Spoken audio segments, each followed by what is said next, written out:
Hello friends, कौन आप जानते दूरदर्शन चैनल रो लोगो प्रथम एमती थिला किंतु परे कांग्रेस सरकार से लोगोरु सत्यम शिवम सुंदरम शब्द को हटाई देले।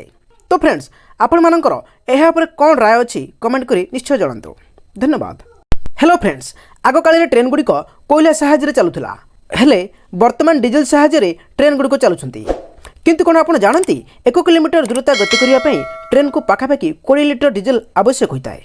हाँ फ्रेंड्स, एवं ट्रेन इंजिन को केवल स्टार्ट करने 20 ରୁ 25 लिटर डीजेल खर्च होता है। तो फ्रेंड्स, आपण मानक इनफर्मेशन केमती लगला कमेंट करे निश्चय जणांतु। धन्यवाद। हेलो फ्रेंड्स, महाकाशचारी माने महाकाश को जीवा समय एक स्वतंत्र धरणर सूट पिंधि थांती, जहां को आमे स्पेस सूट बोली मध्य कहिताउ। किंतु कोन आपण जानती स्पेस सूट रो मूल्य केते होता है? तो फ्रेंड्स, स्पेस सूट रो मूल्य जानिले आपण को होश उड़ जीव। हाँ फ्रेंड्स, स्पेस सूट रो मूल्य अमेरिकीय डॉलर रे पाखापाखि 1,20,00,000 होता है, जहाँ एक बड़ रकमर मूल्य होता है। तो फ्रेंड्स, आज सूचनाटी आपण मानकु केमती लगला कमेंट करी निश्चय जणांतु। धन्यवाद।